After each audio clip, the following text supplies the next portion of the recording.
يا مساء الفل على احلى متابعين، عاملين ايه؟ يا رب تكونوا بخير. النهارده ان شاء الله هنبدا نعمل بقى وصفات العيد، لان احنا طبعا عارفين ان في العيد بتبقى قاعدين الولاد بقى والزوج والعائله والعيله بتتلم وكده، بيبقى عايزين بقى اكلات جميله. ودايما الولاد بيجوا بالليل كده يقول لك ايه، لا احنا عايزين ناكل من بره، لا احنا عايزين نجيب اكل من بره. فطبعا انا هعمل لكم النهارده بقى وجبه جميله جدا جدا وبتتباع بره، يعني ب90 وب80 وب100 جنيه السندوتش. طب وعلى ايه؟ انا النهارده هعمل لكم الوصفه الجميله دي في قلب البيت. النهارده ان شاء الله انا جبت كيلو من الشيش طاووق، وخدته وغسلته كويس قوي قوي ونضفته، وبعدين زي ما انتم شايفين كده وصفيته. لازم طبعا تغسليه كويس قوي، تنقعيه في الدقيق وفي الميه، وتغسليه وتخليه زي الفل والليمون، ويبقى زي القشطه زي ما انتم شايفين كده. وتصفيه اهم حاجه كويس قوي. جبت بقى علبه، عندي كده طبق او بوله اي حاجه. طبعا البوله اللي انتوا شايفينها دي اللي كنت بجيب فيها وجبه جاهزه بنفس قطع الفراخ، والله يا بنات كانت ب 85 جنيه. فانا هعمل لكم الكيلو ده على اكلتين تاكل العيله مرتين. هنا بقول لكم البهارات اللي انا هحطها: حبه زعتر، حبه ملح، حبه فلفل اسود، حبه بهارات فراخ، وبصلتين كده حلوين، وهضربهم في الكبه وانعمهم كويس قوي. وبعد كده لما هنعمهم بقى في الكبه زي ما احنا شايفين طبعا. فانا قطع الصوت، كانت صلاه الجمعه شغاله وكان الصوت ايه عالي، فعملت التسجيل على الفيديو. وكمان الكبه كمان كانت عامله صوت وكده، فقلت بقى اسجل الفيديو بتاعي، اسجله على الكلام على الفيديو. زي ما احنا شايفين كده ضربت البصل بتاعي كويس قوي لحد ما فرمته جامد. هاخد البصل بقى بعد ما افرمه. انا مش عايزه البصل، انا عايزه ميه البصل. وتكايه مني يا حبايبي، لما تكوني بتشغلي الكبه او الخلاط ما تحطيش ايدك على الزرار على طول عشان ما تبوظهاش، لا، اعملي حبه ووقفي، اعملي حبه ووقفي، عشان تحافظي على عمر الادوات الكهربائيه بتاعتك، سواء هاند بلندر، سواء خلاط، سواء كبه. تمام كده يا حبايبي؟ زي ما انتوا شايفين بقى كده. انا خدت البصل اهو. هجيب بقى صفايه وهصفي ميه البصل. انا عايزه بس ميه البصل خلاص، عشان يبقى طعمها كده جميله بميه البصل، مش عايزه حته بصل ولا حاجه تتحرق معايا. هحط بقى البصل بتاعي كده واعصره كويس قوي، واخد بقى الميه بتاعته والبصل نفسه او تفل البصل ده انا مش هرميه. انا هشيله ببوله او في كيس بلاستيك، ينفع معاكي في حواوشي، ينفع معاكي تحشيها جوه فرخه مشويه، اي حاجه يعني، مش هنرميه، احنا مش بنرمي حاجه. والبصل متبل وزي الفل فينفع. زي ما احنا شايفين كده انا رحت ماسكه البصل بقى صفيته خالص اهو زي ما احنا شايفين. وهاخد الميه بتاعته دي بقى هحط عليها ايه؟ هحط عليها يا حبايب قلبي دلوقتي هقول لكم، بس انا بشيل تفل البصل هحطه في طبق كده اهو، علشان زي ما قلت لكم هحطه في الفريزر على طول. طالما مش هتستخدميه دلوقتي يبقى تحطيه في الفريزر على طول عشان ما يصننش ويعمل ريحه. زي ما احنا شايفين كده البصل بتاعي كان حامي قوي وخلى عينيا يا بنات بقى، بس بيغسل العينين على فكره. لما البصل الميه بتاعته تخش في عينيكي كده وليكي تحرقك وتدمع، ده احلى غسول للعين، غسول طبيعي رباني والله يا بنات.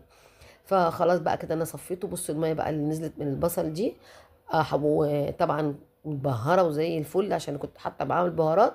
تدوقي برضو الحدق بتاعك، لو عايز ملح او حاجه تحطي حسب بقى الرغبه. الملح طبعا في ناس بتحب الاكل مظبوط، في دلع في حادق، فبروح براحتك خالص. ولو عايزاه سبايسي هتحطي شويه شطه. شايفين يا بنات؟ بس كده. انا بقى جبت شويه كاتشب كده، كان عندي الجيركن بيشحر خالص، فجبت شويه كاتشب كده وفضيتهم. طبعا زي ما احنا شايفين الحاجات دي كانت عندي من رمضان. الجيركن ده كان ب50 جنيه، جيركن كاتشب، جيركن مايونيز، جيركن صويا صوص، بابريكيو. فانا بحب اجيب الحاجات دي قوي، بتبقى في التتبيلات بقى والحاجات المشويات بتبقى جميله. وان شاء الله هنزل اجيب عشان بقى مشويات العيد والكلام ده. كل سنه وانتم طيبين. بصوا بقى انا بغرق كده الحته بتاعتي. هي الشيش طاووق الراجل جايبه مقطع كده الورك بوركه، فانا ما قطعتوش قطع صغيره، لا انا عايزاه كده الواحده بوحدتها كده. اتاكد ان التتبيله دخلت كل القطعه عشان يبقى طعمها حلو. بصوا يا بنات بقى، الافضل ان انت بتعمليها من بالليل وتغطيها في العلبه وتحطيها في التلاجة او بستريتش وتحطيها لحد تاني يوم، او على الاقل تاخد ساعه او ساعتين في التتبيله دي عشان تبقى متبله وطعمها حلو. الحاجه لما بتتبل وبتتركن كده بتبقى طعمها جميل، وبتبقى طعمها محدق وحلو والتتبيله بتبقى داخله فيها. خدت نص الكميه، هما كانوا 8 قطع كده، انا خدت 4 وسبت 4. الأربعة دي زي ما قلت لكم أنا هعمل لكم بيها وصفة تانية، بس أنا هتبل الكل يعني اللي انا هشيله متبل، علشان بقى تبقى واقفه بالمره ايه في المطبخ. فطبعا التتبيله دي هتوفر عليا كتير قوي في الاكله الجايه ان شاء الله. فزي ما احنا شايفين كده اهوت انا تبلته، وبعد ما هتبله بقى واغطيه واشيله في التلاجة زي ما قلت لكم. انا شلته حوالي 3 4 5 ساعات. كنت بقى طبعا لسه بدري ونحن صلاه الجمعه، على ما بقى تروقي شقتك، على ما تفطري وتفطري الولاد، لو هتنزلي سوق، لو هتنشري غسيل، اعملي بقى اللي وراكي كله، وبعدين ابقي تعالي بقى ايه عشان نعمل الاكله بتاعتنا الجميله النهارده دي. انا خلاص كده تبلتها، قلعت الجلافس بقى وخلاص، اغطيها واشيلها بقى في قلب التلاجة، ونرجع لها بعد 3 4 5 ساعات زي ما قلت لكم. هنا بقى انا رجعت لها، خلاص اتتبلت وخدت حقها من التتبيله. جبت طاسه على النار، هتحطي فيها حبه زيت، بس انا بقى حبيت احط قطعه من الزبده كده، علشان انا بحب اشوح الفراخ في الزبده، بتبقى طعمها حلو جدا. ولو انت عايزه تحطي زيت عادي يعني حطي اللي يعجبك، حطي. عايزه تحطي سمنه اللي يريح. فانا حطيت من ده على ده. هو يعني المفروض دي كانت كفايه حاجه واحده، بس انا حطيت معلقه زيت عشان تديها لون حلو كده محمر، ومعلقه الزبده تطعمها. خلاص يا حبايبي، هستنى بقى لما تتقدح قوي قوي، تسخن الطاسه جامد، وابدا احط قطع الفراخ بتاعتي. شوفي طالما بقلل كده يبقى هي خلاص كده ايه سخنت جامد. اقوم بقى ماسكه الفرخه بتاعتي الحتت القطع، واقوم حطاها في قلب الطاسه زي ما هي اهو. النار عاليه، ما توطيش النار. ليه بقى؟ عشان الفراخ ما تنزلش ايه العصاره اللي جواها. هنبدا بقى كده نحط الفراخ القطع بتاعتي زي ما قلت لكم. خدت تقريبا 4 أو 5 قطع اهو. نوسع كده عشان نحط غيرها. الفراخ طبعا يا بنات هتكش شويه، مش هتفضل برضو بالكبر ده. عشان كده انا لما تخش في السوا او تاخد صدمه المكان هيوسع، تقدري تحطي 4 أو 5 قطع في الطاسه. ولو انت بقى عايزه تعمليهم كلهم مره واحده، هتعمليهم على مرتين، هتعمليهم في طاسه كبيره زي ما تحبي يعني. بس انا حبيت بقى ان انا اعمل قدامكم كده القطع اللي انا هاخدها. شايفين النار عاليه لحد ما تاخد وش، وتبداي بقى تقلبي فيها شمال ويمين كده لحد ما تديكي لسعه كده في قلب الفراخ. اول بقى ما هتديكي لسعه في الفراخ، تبداي بقى انت تعملي ايه، توطي بقى في الوقت ده. لكن في الاول ما توطيش. بص شايفين الفراخ بقى عماله ايه كده. هي اول ما هتنشف كده، الميه بقى اللي هتنزل فيها منها دي هي اللي هتستوي فيها. ما تضيفيش عليها اي حاجه. خلاص هي كده هتستوي منها فيها بمعلقه الزبده اللي انت حطيتيها او معلقه الزيت. هنبدا بقى نحطها كده اهوت ونقلبها، واول ما تاخد لون اقوم مغطيه عليها. اغطي عليها بقى لحد لما تستوي، وبعد بقى تستوي بقى طلعتها. دلوقتي بقى احنا سوينا الفراخ بتاعتنا وخلاص، قطعناها زي الشاورما كده زي ما احنا شايفين زي اللحمه البارده، وجبنا الفينو بتاعنا وقطعناه. هنيجي بقى نعمل السندوتشات بتاعتنا الجميله التحفه. هنجيب كده شويه كاتشب. طبعا انا قلت لكم الكاتشب في اول فيديو خلص. عملت انا بقى كاتشب كده على ايدي بسرعه كده، شويه صلصه على شويه خل على شويه زيت.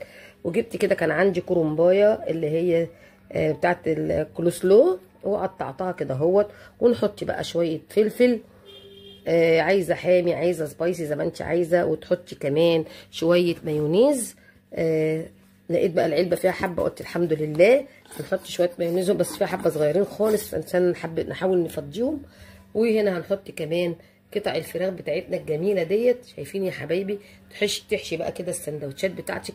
شايفين السندوتش ده لوحده والله يا جماعه بحاجه و90 جنيه. فطب على ايه؟ طب ما انا اعمله في البيت زي ما احنا شايفين. بصوا السندوتش وعمره ما هيبقى مليان وجميل كده زي ما احنا شايفين.